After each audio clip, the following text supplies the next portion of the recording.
Pada zaman dahulu, hiduplah sepasang suami istri yang kaya raya.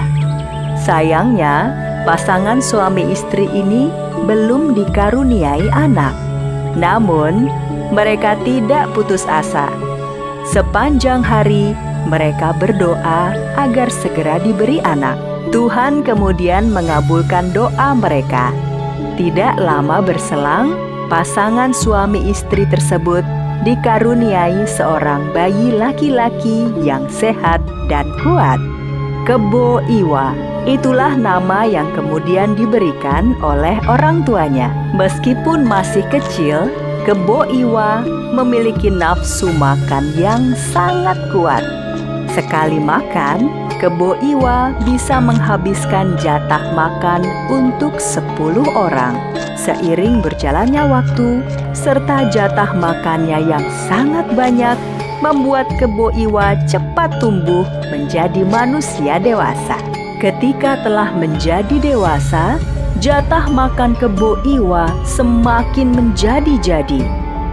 Sekali makan, Kebo Iwa bisa menghabiskan jatah untuk 100 orang. Lama-kelamaan, persediaan padi di lumbung milik orang tua Kebo Iwa mulai menipis. Bagaimana ini, Pak? Persediaan padi kita semakin menipis, sedangkan setiap hari jatah makan Kebo Iwa semakin banyak. Entahlah, Bu, apalagi sekarang ini desa kita sedang dilanda kekeringan. Kebo Iwa sendiri adalah seorang yang mudah marah, terutama jika jatah makannya tidak mencukupi. Jika sudah marah, Kebo Iwa akan marah dan merusak apa saja yang ditemuinya, bahkan rumah-rumah penduduk. Para penduduk desa sangat ketakutan terhadap Kebo Iwa, apalagi ketika dia sedang marah karena jatah makannya kurang. Meskipun suka marah-marah karena jatah makannya kurang, Kebo Iwa sebenarnya juga bisa berbuat baik, membantu warga desa kampungnya.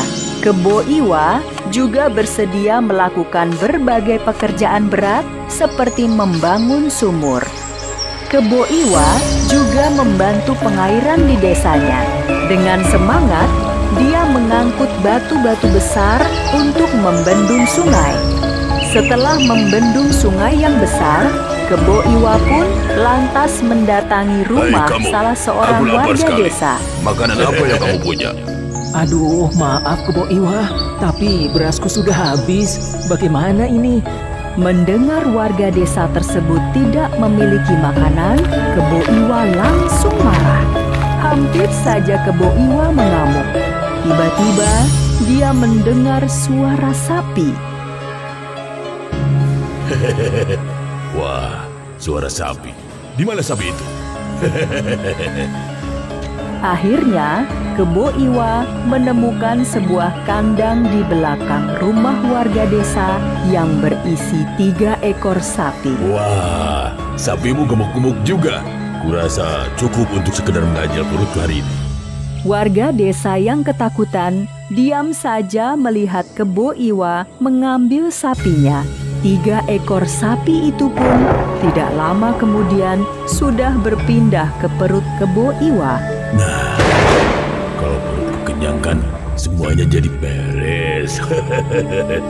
Meskipun Kebo Iwa juga suka membantu para warga desa, kebiasaannya yang suka marah-marah ketika lapar pun akhirnya mendatangkan ketakutan para penduduk. Sehingga suatu hari, kepala desa membicarakan masalah ini dengan beberapa warganya. Kepala desa, meskipun Kebo Iwa suka membantu, tetapi sikapnya yang suka marah ketika tidak diberi makanan sangat membuat kami takut. Benar Kepala Desa, kita harus berbuat sesuatu. Belum lama ini, Kebo Iwa memakan 3 ekor sapi saya. Padahal hanya sapi-sapi tersebut yang saya punya untuk membajak sawah. Aku pun sebenarnya juga khawatir dengan masalah ini. Tapi siapa yang berani menghadapi Kebo Iwa? Beberapa hari kemudian, terlihat beberapa warga membawa makanan ke rumah kepala desa. Makanan yang terkumpul pun sangat banyak. Selain makanan, para penduduk juga mengumpulkan batu-batu kapur dalam jumlah yang sangat banyak. Kepala desa, sebenarnya untuk apa makanan yang sangat banyak ini? Dan juga batu-batu kapur ini untuk apa? Tenanglah, aku punya rencana untuk mengatasi masalah Kebo Iwa.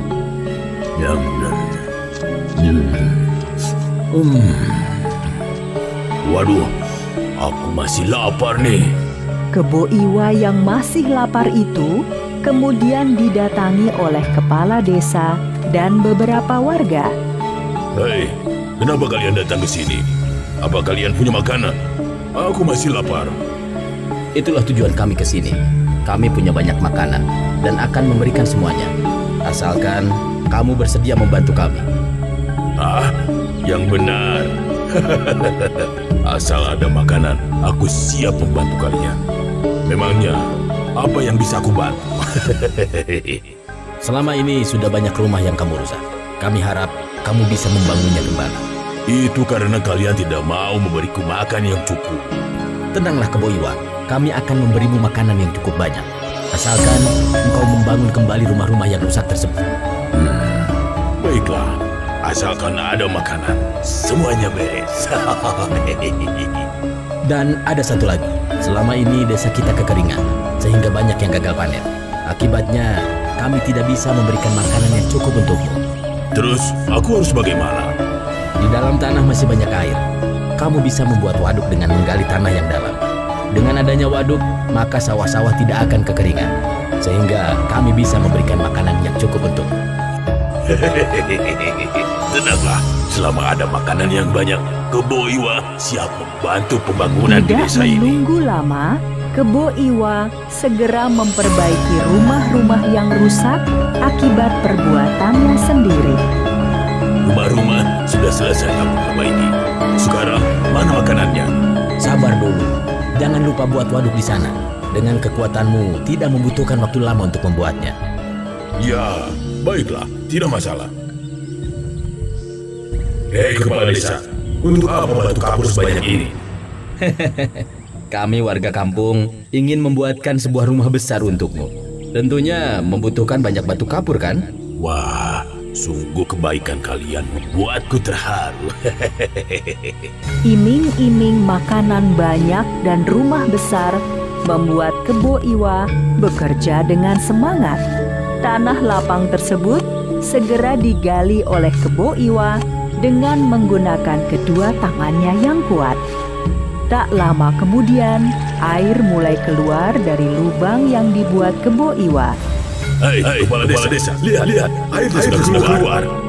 Air yang keluar masih sedikit. Sawah yang kekeringan sangat luas. Kamu harus menggali lebih dalam lagi. Baiklah kalau begitu. Kebo Iwa bekerja sangat giat sampai malam hingga keesokan paginya. Lubang yang dibuatnya sangat besar dan air keluar dengan melimpah. Bahkan tanah galian sampai menggunung di sebelah lubang yang dibuat Kebo Iwa. Sementara itu, para warga desa mendatangi Kebo Iwa sambil membawa makanan yang sangat banyak. Hai Kebo Iwa, istirahatlah dulu. Ini makanan yang kami janjikan untukmu. Daripada kamu capek-capek naik ke atas, kami lemparkan saja makanan ini ke bawah sana. Nah, begitu dong. Mana? Coba. Kebo Iwa pun makan dengan sangat lahap hingga semua makanan habis. Karena kekenyangan, Kebo Iwa pun akhirnya mengantuk dan tertidur di dalam lubang besar yang penuh air itu.